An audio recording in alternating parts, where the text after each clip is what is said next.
So, there comes a time where we can be very frustrated about what path we want to take. And it tends to be the case, especially when we look at the Western world. And I say Western world, really, it's not Western world. It's more the ego-infested, shaitan, Satan-led world. Because I can go to a church, or I can go to a Jehovah's Witness church for that matter, and the people there will remind me and be like good Muslims more than some of the Muslim-based mosques that I've been to. See that how you will. I personally believe that it's not about West or East, it's about who's led by the world, or Shaitan, Satan, or who is led by God, which is the heart, or true, not even true, truth itself. So, we have to balance the world and our faith. The world and our faith, the world and our deen. But I don't really even consider our faith to be something of faith. I consider the faith more to be something akin to truth. Because I don't think it's necessarily faith in a God. It's more about, have you had direct knowledge of God himself? Because I think without that, it's hard to even have... I'm not going to say it's hard to have faith, because many people have faith, and faith is not something that is imagined. I think this is something that atheists do not understand about people who have faith, is that faith is not hope. Faith is hope, but faith is something objective. Faith is saying to yourself that I'm going to be bold and brave to not believe, but I see that this works, right? Because faith is different from belief. Belief is, I don't know if this thing works, but I'm going to believe it does. Faith is, I can't see it. It doesn't even make sense, but it just works, right? It just works. And I'm trying to think of an example that illustrates the difference between faith and belief. I think, well, you could believe that the earth is round, right? You could believe that. But faith is actually walking around the world. So I think faith is more like you putting your belief into action. I think that's what it is. And then you see if it works or not, right? You will see. It's like science. Science says that you've got to... Not Simon says. Science says that you have to test the thing out. You have to make an empirical... You have to make an empirical study into the thing, into the phenomena, into the object. And then you have to find out whether the conclusion matches up with your hypotheses, right? So in this case, faith says that there is God, and it works. Belief is, okay, there might be a God. Faith is, there is a God, and I walk and live my life according to that. Can't see him. Can't see it. But then I can see him, because it's a weird one. It's something that is unseen, but it's also something that can be felt, and knowledge of it. It's like hunger, right? You can't measure hunger. You just know you're hungry, or you know you're lonely, or you know you're scared, or you know you're feeling strong or brave. You know you're feeling empowered. You know these things. They can't necessarily be measured. And I just did a course in Islamic theology, so we went through the topic of acquired versus presential knowledge. So if I can remember the words, ilm al-hasuli and ilm al-haduri. Yeah, ilm al-husuri and ilm al-haduri. So ilm al-husuri is the acquired knowledge, and ilm al-haduri is the presential knowledge. So presential knowledge is, I'm hungry, I'm tired, right? It's not something you can necessarily measure. It's a feeling. It's something that's just there, but you know it. Acquired knowledge is something that says, how can I say what's an acquired knowledge? A memory pops into my head of, I don't know, a chocolate bar, and now I feel hungry. right? So now we've got presential knowledge and acquired knowledge. Acquired knowledge is the chocolate bar. It didn't exist as it is. It doesn't exist as a fact, right? It exists as something because I've seen it. It's left an impression in my mind, and the sensation in my mouth, and my, it's a combination of all kinds of different knowledge. And then estimation knowledge, which says, I'm going to go to Sainsbury's and go get myself a chocolate bar now because I felt like it, but I didn't feel like it. I actually thought of it, and then it created this chain effect of a chain reaction in my body. So what we're saying here is there's two types of knowledge. God is one of those pieces of knowledge that is something that is knowledge. It's something that is presential knowledge. It's something that is felt. It isn't something that can be necessarily broken down into the intellect, although because God is everything, right? God, the oneness of God, Tawheed, is God is everything. God is everywhere. God is eternal. So the intellect, because he's so awesome, like literally, because he's so awesome. I say he. I don't really like the word he because it just makes it too much into a concept. But let's just say because God is so awesome, the eternal is so awesome, the divine is so awesome, the creator is so awesome. All four of those pieces of knowledge that are acquired, like sensory, intellectual, estimative, and imaginary, they can also go into the fact of presential knowledge, and both of them combined can lead to direct kind of communion with God. It's a weird one, but how can I even explain it? It's so hard to explain it. It's always hard to explain God. It's so hard. It's always hard. I guess the why is everything here, right? I think that's really it. Why is everything here? And the creator is the only fathomable explanation for the existence of all things, right? The eternal creator, the eternal life giver, the eternal bringer of all things. Now, when you listen to the commandments of said creator within the holy scriptures that are universally heralded as God's word, like the Bible or the Quran. And yeah, I know you're going to say, well, what about all the wars and all the crimes that get committed? Crimes get committed by all types of human beings because we're infallible. It's not like religion caused crime or evil. Evil has pre-existed religion. Evil is eternal. Evil is eternally older than religion, man. Religion was created to try and deal with the problem of evil and deal with the fact that it's immoral and against human nature. And it's particularly against human nature because human beings are evolved. You get some National Socialists and not necessarily even National Socialists, because you can have two types of National Socialists. You can have a National Socialist who says that, hey, I just believe that each country should have its own people and be responsible to its own culture, and each people should be indebted and accountable to their own people, and they should look after their own, which is nothing wrong with. There's nothing, I don't have anything against that, to be honest. Genuine National Socialism, every country for their own, for their own people, I don't really see anything wrong with that. But when it comes to like the National Socialism of we're going to go out and exterminate people and we're going to do that, and survival of the fittest, and we're superior to them, and we deserve to conquer. Like, this is a different kind of National Socialism, and this is more like social Darwinism. But it's not even Darwinism, because even Darwin said, hey, it's not about survival. Survival of the fittest doesn't mean that the stronger dominate the weak. It's more about the ones who are most able to adapt are the ones who survive, and the most able to develop the characteristics of survival are the ones who end up surviving. Like, that is what Darwin's theory is. Darwin's theory isn't that, the strong usually don't survive. The strong or the brave usually don't live very long. Right? Or at least the unnecessarily brave or the unnecessarily strong, they don't usually survive very long. They don't really survive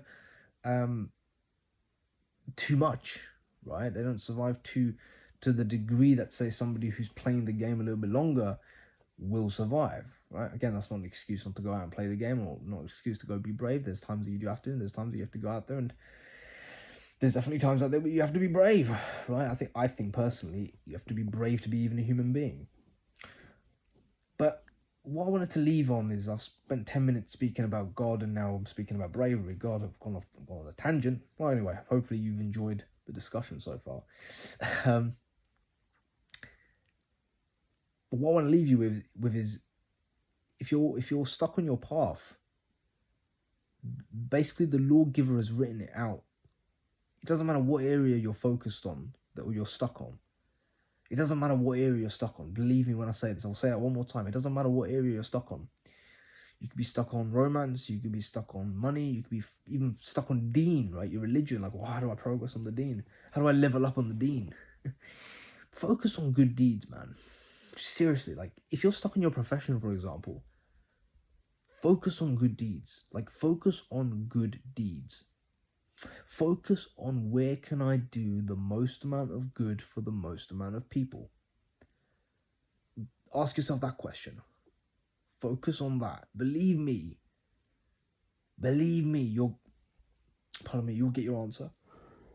Oh, that was a big yawn. Pardon me. Focus on that. That should be your question. Where can I do the most amount of good for the most amount of people? How can I do good deeds? Where can I do more good deeds? In my professional life, in my personal life, in my relationship life. Because that's what it's all about, man. Like, again, the reason why I spoke about God for the first 10 minutes was because the lawgiver has written it out to be that your goal in this life is to enrich your soul with as many good deeds as humanly possible, okay? That's why you're alive. That's why you're here. You're not here for any other reason. You're not. You're not here to get pleasure. You're not here to be successful. You're not here to, have as many memories and experiences as humanly possible. Like, don't get me wrong. These are great things. They're nice to have. But they are not the end. That's not the real reason why you're here. Like, those things are going to come and go. Experiences are going to come and go. But I'll tell you what you're really here to do. You're the crux to your life, the cream to your life, the basis to your life is how many good deeds can I do in this life, because that's how I'm going to make a difference to the world. And that's why you're here. You're not here to serve yourself. The big delusion that the ego-based mind and the ego-based West, and also I think just the ego-based materialistic world has got itself in a pickle about, is that it's deluded itself into thinking that I'm here, I'm alive, to serve myself and to gain as much pleasure and as much money, as much power, as much reputation, as much just everything on this earth, as much as I can acquire. And then I'm going to pass it on to my kids, and that's why I'm alive. This zero-sum game is not... I was watching... it's not why you're here. Like, I was watching an interview by Muhammad Ali, and he says that, look, man, like, I think he got divorced, and his wife had then remarried somebody, and even his kids, I believe, I'm not sure how true this is. This was part of the interview. He says that his kids are now calling another man daddy, right? Calling another man dad. And he uses this as the example to say that, look, even your own kids are not yours, right? Like, even your own kids are not yours. Even your own wife isn't yours. Like, you go away for a year, go to prison, go to jail, go to war, right? Whatever, go offshore, go on a job for a year, and I come back, see if that person's still yours or not. They're not. They're gone, right? And now the red pillars are like, well, that's just because of your status and all this, right? Bro, like, no. Because even the high value guys, even the millionaires get cheated on. Even the millionaires lose their wives, probably bigger, on bigger scales, right? Because at the end of the day, you don't own this stuff. You don't own these things and people. The only thing that you have and the only thing that you're accountable for is yourself.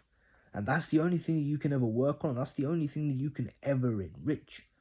So when it comes to your life here on earth, your job is to acquire as many good deeds as possible, so that when you die, you can say, I gave it my all in making a bloody difference. Because if you sit at home all anxious and upset about the state of things in the world's slowly going to go around, and you're going to get older and older and less able, and you're gonna sit and you're gonna be like, that could have made a difference. I could have done something, man. I could have,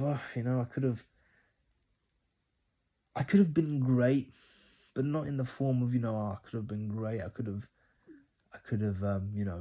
been like the David Goggins kind of greatness. That's stupid, egoic nonsense. I do not like David Goggins' mentality at all. I just don't like his whole approach to life. I know why he's developed it and why he has it, but I guess it might be something that you empathize with if you really want to achieve a goal. But my approach is, look, you're here to serve others, not by being a people pleaser. No, people pleasing doesn't work. If you're a people pleaser, if someone's doing something bad and you people please that person, you're enabling bad behavior. So you're not actually doing a good thing, you're doing a bad thing there. So it's best to just call out bad behavior, man, and be ready for the consequences and be like, you know what? Hands are up, man, because at the end of the day, I'm trying to be a good person, and a good person calls out bad behavior. Even if I get some consequence, even if I get shouted at or have an argument or conflict or even a fight, right? Like, who cares? Because at the end of the day, I'm here to serve God. I'm not here to serve you. But I do serve God through you, by serving you. So, like, acquire as many good deeds as you can. Like, at the end of the day, same, like, you got these accountability gurus. They all write down, like, oh, what did I accomplish today? How much did they get me closer to my goal? Well, you can do the same thing with your good deeds. Like, how many good deeds do you do in the day? I guarantee you, brother, like, if you want to cure your mental health, if you want to cure your depression, if you want to cure your any ailment you have, go out there and do some good, man. Go out there and do some good. I'm telling you, like, you need to go out there and do good. And you need to go out there and you need to do it for the sake of other people, because if you do it from an evil mindset, number one, you're a creep. Right? You're a creep if you're an evil person. Number two, if you do it with a genuinely pure heart, that will come through the soul. And the game we're playing on this earth is a soul game, man. Like, it's not a game of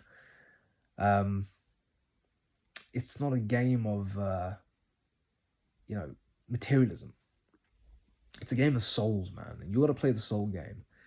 So, get out there and don't chase petty shit. Pardon my French, but don't just chase money for the sake of money. Don't just chase clout, like reputation and power, for the sake of reputation and power. Don't chase women for the sake of women, for the sake of just sex and pleasure. Like, all of these things are gonna lead you to a place of mental illness if you chase them and only them. They're gonna lead you to mental illness, because human beings are ordered on the basis of meaning. Unless you're gonna do something good with these things that you have. Like, if I've got the money, what good am I gonna do? If I have the power and the respect, what am I gonna do with it? If I have the women, what am I gonna do with them? Like, how is that gonna enrich the lives of other people? And again, when you say I have the women, it's more like, they treating them like objects, and it's like they're not objects. Like, the moment you actually have a real intimate relationship with a woman, you'll realize that, oh, my fantasy of a woman was completely incorrect, probably based on years of pornography usage, because women are not like that at all. Women are human beings, and you're dealing with a real person. You're dealing with a beautiful aspect of God's creation, don't get me wrong. And you have to admire, and you've got to respect, and you've got to love that. But you are dealing with, at the end of the day, a human being. So it's not just like an object for you to have in your house. Like, don't work that way. That's a human being who you have to treat as if they're treat as a bloody human being, not an object that you just take out when you want and then put away when you don't want. Yeah. And that's a big deal, like, for a lot of men, because a lot of men seem to think that, oh, when I get a girlfriend, I'll be happy. It's like, if you're a good person, you'll be happy, I think, is the key. If you're a good person, you will find a good woman. If Allah wills, of course, just like with your job and just like with the power and the clout. If Allah wills, you'll have these things, okay? That doesn't mean put a hold on searching and going out there. Of course, go out and search, but do it with the blessing of Allah. Do it, say Bismillah ar-Rahman ar-Rahim before you do. Or if you're an atheist, I'm not trying to convince the atheists, to be honest. I'm not even going to bother, but I guess the people the atheists that have mental illness, or the atheists that have the nagging feeling that I am not in the right place, or I am not I'm not living my life. I think that's the big one. I'm not living my life. Is, well, again, call it whatever you want, man. You exist as part of a substructure. You're an organism that lives within a hierarchy of organisms. And if you're an atheist, then you have to submit to the idea that you're a human being and you need certain parameters to be happy that are universally relatable to all human beings, because that is just like how a plant requires the adequate sunlight and adequate water and adequate soil exposure or adequate soil to grow, and the conditions, and it doesn't need to get eaten. Like, you require certain conditions to grow and be happy as well. Okay, apart from the basic like four, like food and shelter and warmth and water, like you need a little bit more than that when it comes to your psychological and spiritual health. Those require, first and foremost, good deeds. You must do good deeds. You must do good things for other people. And the more you do, the better you're going to feel. The more you do, the more you get out there and make a difference, the more satisfied and self-confidence you will have and self-esteem you will have. And everything in your life then kind of trailblazes off that. Like you do Brazilian Jiu-Jitsu. Why? Well, because one day I might see a mugging happen for somebody else, and they can't protect themselves. And I've seen this, by the way. I've walked, and I wasn't walking, I was in the car actually, and I saw someone getting attacked, and it hurts my heart, man. Like, really, really, like, I think about it and it makes my heart tremble a little bit, because we were in the car and I saw an old man who was sitting in a mobility scooter, got crowded by four teenagers. I mean, they weren't physically hurting him, but they were kind of messing around and being idiots. And my intuition told me to get out and do something, and I didn't. I stayed sitting in the car, man, and that's a very shameful thing. And I was thinking to myself, man, who the hell am I to call myself anyone, a man even, because I didn't get out and do something at that day. I felt really bad about that. And now I train martial arts, man. I train with that intention in my mind. I'm like, man, imagine if I need to use this stuff one day, like, am I training with that in mind, or am I training just with a willy-nilly attitude? So that's my attitude, right? And same thing goes for anything else in my life. Like, anything that I might have done for self-centered reasons. Like, let's say I go out and I pursue an intimate relationship. I'm not really looking for that stuff right now, because I'm kind of looking to just get myself sorted out, get myself into a career and get myself kind of moving in life a little bit. But let's say I'm looking for an intimate relationship at some point. Okay, I'm always going to be thinking, well, how is this person, and how am I going to enrich this person's life? Like, that's my question. How am I, and how is this person going to enrich my life to the best? Because, I mean, look, let me be real. Chasing sex itself is very, very degenerate. It's very chasing sex. Okay, like, don't get me wrong. If you're sitting at home and there are girls hitting you up, I still think kind of engaging in it a little bit too much is a bit degenerate. I do, and I'm a Muslim and I'm saying that, but I do believe that if you're messing around with that stuff, like, it's lust based, it is degenerate. It is, like, playing around with lust in general is pretty degenerate. Don't get me wrong, it's probably better than being in a state where you're not even interacting at all. But at the same time, if you're not interacting at all, why is that the case? Is it because you're actually focused on your goals, or is it because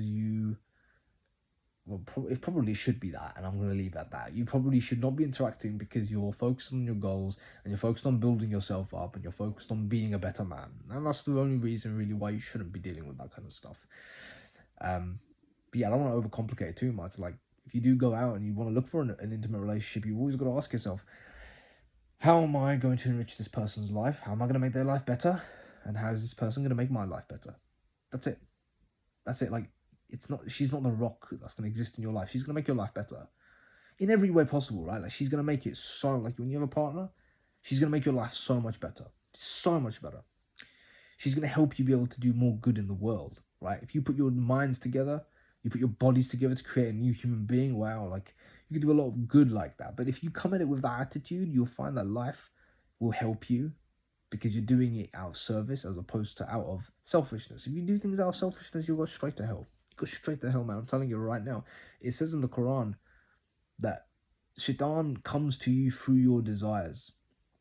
If your desires are worldly and low, he will get you through those. Trust me, he will.